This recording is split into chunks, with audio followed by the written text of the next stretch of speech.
Praise the Lord अजीजो, प्रभु यीशु मसीह ने पतरस से 3 बार पूछा कि क्या वो उससे प्यार करता है, और तीनों बार पतरस ने कहा हाँ।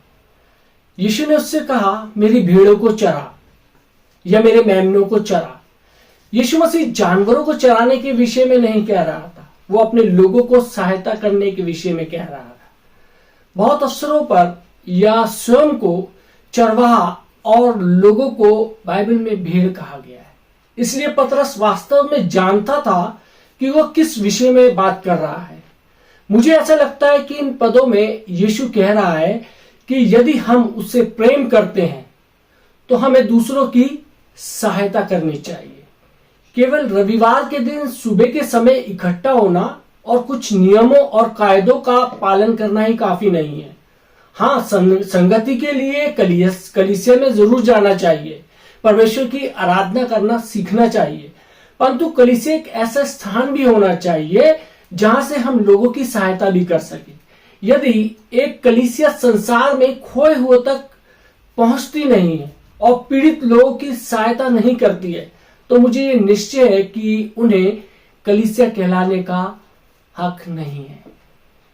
मेरे अजीजों, हजारों लोगों ने कलीसिया जाना छोड़ दिया है और संसार भर में आत्मिक अगुए कलीसिया में आई आत्मिक गिरावट से चिंतित है। इस गिरावट का कारण मुख्यतः व्यापक रूप से यह है, लोगों में आत्मिकता नहीं है, आत्मिक जीवन नहीं है। यदि हम देखें पहला यूहन्ना 3 बाब और उसकी 14वीं आयत में परमेश्वर का वचन कहता है कि हम जानते हैं कि हम मृत्यु के पार होकर जीवन में पहुंचते हैं, क्योंकि हम भाइयों से प्रेम रखते हैं। जो प्रेम नहीं रखता वो मृत्यु की दशा में रहता है। मेरे अजीजों, यदि एक कलीसिया परमेश्वर के सच्चे प्रेम से भरपूर नहीं है तो उसमें जीवन कैसे हो सकता है। प्रारंभिक कलीसियाओं के विषय में हम प्रेरितों के काम की पुस्तक में पढ़ते हैं, जो एक बहुत ही शक्तिशाली कलीसिया थी। उस समय के ज्ञान ने दुनिया को हिला दिया और उसका प्रभाव आज भी संसार में महसूस किया जाता है। वो एक थी और प्रत्येक लोग जो उनके भाग थे, लोगों की सहायता करने में व्यस्त रहते थे, जिन्हें वो जानते थे कि जरूरतमंद है, वे उनकी सहायता करते थे। जिन्हें वो व्यक्तिगत रूप से जानते थे और उनके विषय में दूसरे नगरों और शहरों में रहते थे, वे प्रेरितों से सुनते थे, जो उनसे मिलने और सिखाने के लिए आते थे। मेरे अजीजों, प्रारंभिक कलीसिया शीघ्रता से बढ़ती गई और एक अच्छा स्थान था, क्योंकि ये ऐसे लोगों से भरी हुई थी जो सचमुच में एक दूसरे से प्यार करते थे। आज संसार की जो जरूरत है वो है प्रेम, ना कि दूसरी चीजें। उसे परमेश्वर के प्रेम की जरूरत है, उसे परमेश्वर की जरूरत है, और परमेश्वर प्रेम है। मेरे अजीजों, यदि हम सहमत होते हैं और सभी शामिल हो जाएं, तो हम एक प्रेम क्रांति प्रारंभ कर सकते हैं, एक आंदोलन जो संसार को परमेश्वर के लिए एक बार पुनः बुला रहा है। मेरे अजीजों, किसी जरूरतमंद व्यक्ति के विषय में देखना और सुनना और उसके लिए कुछ नहीं करना बहुत ही गलत है। यशायाह नबी ने कहा है, यदि हम देखें यशायाह नबी की पुस्तक 1 बाब और उसकी 17वीं आयत में वचन कहता है, भलाई करना सीखो, यत्न से न्याय करो, उपद्रवी को सुधारो, अनाथों का न्याय चुकाओ, विधवाओं का मुकदमा लड़ो। मेरे अजीजों, शिक्षा और निर्देशों का उद्देश्य हमें सिखाने में सहायता करना है कि क्या सही है, और उसे करने के लिए हमें प्रोत्साहित करने के लिए है। वो परमेश्वर लोगों को निर्देश देता रहा है कि प्रतिहीनों, विधवाओं की देखभाल करनी है, यानी कि जो अकेले हैं, पीड़ितों और गरीबों के साथ कैसा व्यवहार करना है, क्योंकि उसने अपना नियम पुराने नियम के समय में दिया है। मूसा के द्वारा बातें करते हुए उसने कहा कि किसी विधवा व अनाथ बालक को दुख न देना। यदि हम देखें निर्गमन की पुस्तक 22 बाब उसकी 22वीं आयत में हम देख सकते हैं। मेरे अजीजों, परमेश्वर पक्षपाती नहीं है। व्यवस्था विवरण 10 बाब उसके 18वीं आयत में लिखा है, वे अनाथ और विधवाओं का न्याय चुकाता और परदेशियों से ऐसा प्रेम करता है कि उन्हें भोजन और वस्त्र देता है। परमेश्वर ने लोगों से कहा है कि यदि वे अजनबी को अस्थायी निवास, विधवाओं और पितृहीनों को भोजन खिलाते हैं तो परमेश्वर उनके हाथों के कार्यों को आशीषित करता है। परमेश्वर अकेले लोगों की परवाह करता है। मेरे अजीजों, मैं ये कल्पना नहीं कर सकता कि अकेली और भूली हुई एक अनाथ लड़की जो जीने के लिए देह व्यापार करने के लिए मजबूर होती है किस प्रकार महसूस करती है। आंकड़े कहते हैं प्रति वर्ष 2 मिलियन कन्याएं 5 से 15 वर्ष की उम्र में देह व्यापार से परिचित होती हैं। 89% इससे बच निकलना चाहती हैं। कम से कम 2 लाख महिलाएं और बच्चे थाईलैंड में वेश्यावृत्ति का कार्य करते हैं और उनमें से 1/3 18 वर्ष से कम उम्र की हैं। 6 वर्ष की कन्याएं भी इस काम में हैं। क्या ये सभी कन्याएं अनाथ हैं? नहीं, वे सभी माता पिता रहित होने के अर्थ में अनाथ नहीं है, परंतु वे परमेश्वर की दृष्टि में अनाथ हैं, क्योंकि या तो उनके पास माता पिता नहीं है या जो माता पिता है वे भी उनकी देखभाल नहीं कर सकते या नहीं करना चाहते हैं। मेरे अजीजों, हम संसार में सताए हुओं की सहायता करने के लिए जो सही है उसे करना सीख सकते हैं। हमें सूचनाएं और दृढ़ निश्चय की जरूरत है और हम एक सकारात्मक परिवर्तन बहुत से लोगों के जीवनों में ला सकते हैं यदि हम में से प्रत्येक अपना भाग करे। अन्याय केवल तीसरी दुनिया के देशों में ही नहीं है, परंतु हमारे पड़ोस के शहरों में हर कहीं है। उन लोगों के साथ हम काम करते हैं जिनकी बहुत सारी जरूरत है। हम उनके पास से गुजरते हैं और बाजारों में से उनसे हमारा सामना होता है। अन्याय के बहुत से चेहरे हैं मेरे अजीजों। कुछ लोग अन्याय पर विजय पा लेते हैं और विपत्तियों से बाहर निकल आते हैं, परंतु अधिकतर नहीं आ पाते। शायद उन्हें आपकी या मेरी या किसी और की जरूरत है जिनके विषय में हम जानते हैं। भिन्नता बहाने बनाता है, परंतु प्रेम मार्ग दिखाता है। मेरे अजीजों, बाइबल में पुराने नियम के प्रारंभ में हम एक के बाद एक लोगों के उदाहरण देखते हैं जो गरीबी और जरूरतमंदों की सहायता करने में शामिल थे। अय्यूब एक ऐसे लोगों में से था जिसने कहा कि अंधों की आंखें बने, लंगड़ों के पैर बने और गरीबों और जरूरतमंदों के लिए एक पिता बनने के द्वारा उसने धार्मिकता को पहन लिया। अय्यूब 29 बाब उसकी 14 से 16वीं आयत में हम देख सकते हैं। यह वाक्यांश पहन लेना एक विशेष अर्थ रखता है जिसे हमें खोना नहीं चाहते। इस पर इस रीति से विचार कीजिए कि जब मैं अपने कपड़ों को पहनता हूं तो मैं इसे उद्देश्य पूर्वक करता हूं। मैं अपने कमरे में निष्क्रिय होकर खड़ा नहीं रहता हूं और इंतजार नहीं करता कि कपड़े कूद कर मेरे पास आ जाएंगे और मेरे शरीर पर चढ़ जाएंगे। मैं सावधानी पूर्वक प्रत्येक कपड़े का चुनाव करता हूं और न केवल उसे मैं पहनता हूं, परंतु यह भी सुनिश्चित करता हूं कि वे भी मुझे अच्छे लगे। मेरे अजीजों, परमेश्वर ने कहा है कि अय्यूब एक धर्मी व्यक्ति था और अय्यूब कहता है कि उसने धार्मिकता को पहना है। दूसरे शब्दों में उसने एक ऐसे उद्देश्य पूर्वक काम किए हैं जिसे कह सकते हैं उद्देश्य पूर्वक किया है। अय्यूब के दिनों में धार्मिकता का मानक विधवाओं, अनाथों, गरीबों, जरूरतमंदों और सताए हुओं की सहायता करना हुआ करता था। आज हमारे समाज में बहुत सारे मानक नहीं रह गए हैं। ऐसा लगता है कि बहुसंख्यक लोग जैसा वे महसूस करते हैं वैसा करते हैं और स्वार्थता प्रभुता करती है। हमें ऐसे मानक चाहिए जो सत्यनिष्ठा, सच्चे, ईमानदार, आदर योग, विश्वास योग, वफादार और जख्मी लोगों की देखभाल करने वाले स्त्री पुरुषों को उत्पन्न करें। मेरे अजीजों, यदि अधिक लोगों में से ऐसी विशेषता पाई जाती तो हमारा संसार पूर्णतः एक भिन्न स्थान होता।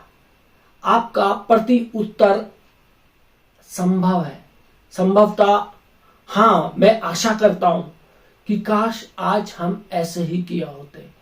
परंतु ये ना भूलिए कि केवल उम्मीदें रखना या आशा करने से कोई भला नहीं होता है। हमें कार्य करना चाहिए, हमारा संसार तभी बदलेगा जब उसे लोग बदलेंगे, और यह परिवर्तन हम में से प्रत्येक के साथ प्रारंभ होता है। हम सबको अपने हाथों में मशाल लेकर करना चाहिए कि मैं प्रेम क्रांति हूं। मेरे अजीजों, एस्तर एक युवा यहूदी लड़की, जिसके विषय में अध्याय 4 में पढ़ते हैं, जो क्रमशः एक रानी बन गई, आज्ञा दी कि गरीबों को उपहार भेजा जाए। जब वे और उसके लोग स्वतंत्रता का आनंद मना रहे थे, परमेश्वर ने हमारे लिए जो भलाई की है उसका उत्सव मनाने के भाग के रूप में उन लोगों को शरण करना है वे जो अभी भी जरूरत में हैं। हमारे लिए बहुत अच्छा है कि हम दूसरों की जरूरतों को स्वयं की आंखों से देखें और अनुभव करें, क्योंकि ये हमें एक ताजी जागृति देता है कि हम कितना आशीषित हैं। आशापूर्वक ये हमें यह भी समझाता है कि हमें कितना अधिक करना चाहिए। यदि हम प्रयास करते हैं, लोग क्रिसमस के समय पर अधिक उदार होते हैं और बहुत से लोग किसी और की सहायता करने का प्रयास करते हैं, परंतु हम में से ये जानने की जरूरत है हम सबको कि गरीब और हाशिए के बाहर लोग हर समय जरूरतमंद होते हैं।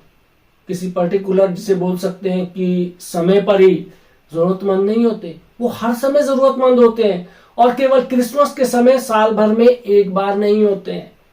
बाइबल में बोआज एक धनी व्यक्ति था और उसने अपने समुदाय का जो था वो नेता था। यदि हम देखें रूत 2 बाब और उसकी 16वीं आयत में वचन कहता है कि वन मुट्ठी भर जाने पर कुछ कुछ निकाल कर गिरा भी दिया करो और उसके बीनने के लिए छोड़ दो और उसे घुड़को मत। मेरे अजीजों, वह उसे इकट्ठा करें ताकि अपने और अपनी सांस के भोजन के लिए इस्तेमाल कर सके। रूत और नोमी दोनों विधवाएं थीं और वो गरीब थीं। उन दिनों की व्यवस्था आज्ञा देती थी कि जो कटनी के समय खेत में सारे अनाज को उठाया ना जाए। कुछ लोगों या कुछ अनाज जो है वो कुछ गरीब लोगों के लिए छोड़ देना पड़ता था ताकि वे भी खा सके।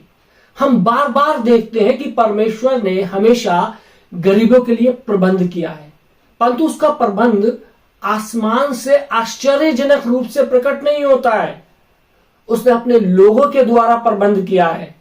अपने अध्ययन के दौरान सबसे चकित कर देने वाली बात में से एक जो मैंने पाया वो ये था कि किस प्रकार से अय्यूब ने गरीब को प्रतिक्रिया दी कि उसका आकलन है कि यदि हम देखें अय्यूब 31वां उसकी 21 से 22वीं आयत में वचन कहता है कि या यदि मैंने फाटक में अपने सहायक देखकर अनाथों के मारने को अपना हाथ उठाया हो तो मेरी बांह कंधे से उखड़कर गिर पड़े और मेरी भुजा की हड्डी टूट जाए। मेरे अजीजों, इसने मुझे यह समझाया कि लोगों की सहायता करने के विषय में वो कितना गंभीर था अय्यूब। क्या मैं इतना गंभीर होने का इच्छुक हूं? क्या आप हैं? यदि हम केवल सुबह उठते और अपने लिए जीते हैं तो फिर जीने का वास्तविक अर्थ ही क्या रह जाता है? मैं नहीं सोचता कि परमेश्वर ने हमारे लिए और पृथ्वी पर अपने सारे प्रतिनिधियों के लिए यह विचार मन में रखा है। अब मैं पहले से भी अधिक निश्चित हूं कि यही जीने का वास्तविक उद्देश्य है। मैं आपसे विनती करता हूं कि अपने संपूर्ण अस्तित्व को भलाई करने के लिए समर्पित करें। परमेश्वर को अपने हाथ, अपनी बाहें, अपना मुंह, पैर, आंख, कान समर्पण करें और उससे कहें कि इन्हें किसी की भलाई के लिए इस्तेमाल करें, उम्मीद के साथ कि किसी तक पहुंचने के लिए अपने हाथों का इस्तेमाल करें जो भूखे हैं, जो दर्द में हैं या जो अकेले हैं। मेरे अजीजों, निस्वार्थ देना और जीना यही हमारे जीवन फसल उत्पन्न करता है। एक कहानी की उम्मीद करना और इच्छा रखना कुछ भी गलत नहीं है। दूसरों की सहायता करने के लिए हमारी प्रेरणा स्वयं के लिए कुछ पाना नहीं होनी चाहिए। परंतु परमेश्वर कहता है कि जो हम बोते हैं वही हम काटते हैं, और हम उसी लाभ के लिए आगे की ओर देख सकते हैं। एक पद जो इस सत्य को बहुत सुंदर रीति से अभिव्यक्त करता है, यदि हम देखें लूका 6 बाब उसकी 38वीं आयत में वचन कहता है, दिया करो तो तुम्हें भी दिया जाएगा, लोग पूरा नाप दबा दबा कर और हिला हिला कर और उभरता हुआ तुम्हारी गोद में डालेंगे, क्योंकि जिस नाप से तुम नापते हो उसी से तुम्हारे लिए भी नापा जाएगा। ये वचन हमारे से कहता है, ये बताता है कि जिस तरीके से हम कार्य करेंगे उसी तरीके से हमारे जीवन के अंदर भी होगा। परमेश्वर प्रतिफल देने की प्रतिज्ञा करता है। यदि हम कुछ काम करते हैं ईश्वरीय विधान के अनुसार, यदि हम देखें इब्रानियों 11 बाब और उसकी 6वीं आयत में वचन कहता है, और विश्वास बिना उसे प्रसन्न करना अनहोना है, क्योंकि परमेश्वर के पास आने वाले को विश्वास करना चाहिए कि वो है और अपने खोजने वाले को प्रतिफल देता है। मेरे अजीजों, नए नियम की मूल यूनानी लेख में प्रतिफल शब्द का अर्थ इस जीवन में प्राप्त मजदूरी का पुरस्कार है। इब्रानी भाषा में जिसमें पुराना नियम लिखा गया है, प्रतिफल शब्द का अर्थ है फल, कमाई, उत्पादन, कीमत या परिणाम है। अंग्रेजी के एम्प्लीफाइड अनुवाद के में प्रतिफल शब्द जो है वो 68 बार इस्तेमाल किया गया है। परमेश्वर चाहता है कि हम आज्ञाकारी और अच्छे चुनाव की प्रतिफल के लिए आगे की ओर देखें। मेरे अजीजों, यदि हम पीड़ित और गरीबों की देखभाल करते हैं तो परमेश्वर प्रतिज्ञा करता है कि हमें घटी नहीं होगी। परंतु यदि हम अपनी आंखों को उनकी जरूरत से मूंद लेते हैं तब हमारे जीवन में बहुत से शाप आएंगे। यदि हम देखें नीति वचन 28 बाब और उसकी 27वीं आयत में लिखा है कि जो निर्धन को दान देता है उसे घटी नहीं होती, परंतु जो उससे दृष्टि फेर लेता है वो शाप पर शाप पाता है। मेरे अजीजों, नीति वचन का लेखक यह भी कहता है कि जब हम गरीबों को देते हैं तब हम परमेश्वर को उधार देते हैं। यदि हम देखें नीति वचन 19 बाब और उसकी 17वीं आयत में वचन कहता है कि जो कंगाल पर अनुग्रह करता है वह यहोवा को उधार देता है और वे अपने इस काम का प्रतिफल पाएगा।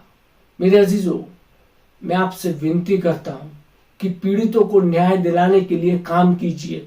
इसका सीधा अर्थ है, जब आप कुछ ऐसा देखते हैं जो आपकी नजर में गलत है तो आप उसे सही करने के लिए कार्य करें। मेरे अजीजों, परमेश्वर चाहता है कि यदि किसी निर्धन के ऊपर अत्याचार हो रहा है तो हमें उसे उस अत्याचार से बचाना चाहिए। यदि किसी को भूखा देखते हैं तो उसे भोजन कराना चाहिए। यदि हम किसी वस्त्रहीन को वस्त्रहीन देखते हैं तो उसे वस्त्र प्रदान करने चाहिए। परमेश्वर चाहता है कि हम इन भले कामों को करें क्योंकि हम इसी के लिए सिरजे गए हैं।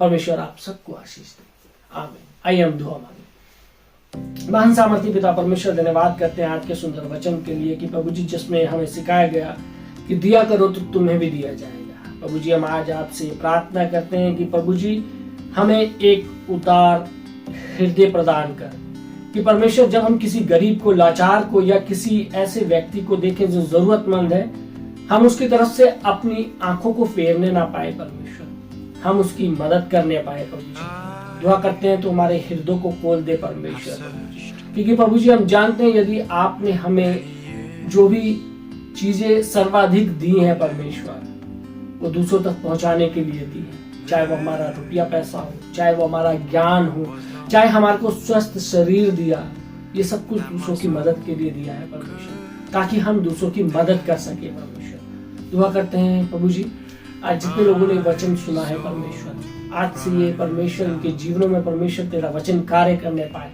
और ये एक उदारवादी पुरुष या स्त्री बनने पाए। परमेश्वर इनके जीवनों में प्रभु जी आपका अनुग्रह और आपकी आशीष चाहे, यीशु मसीह के नाम से आमीन।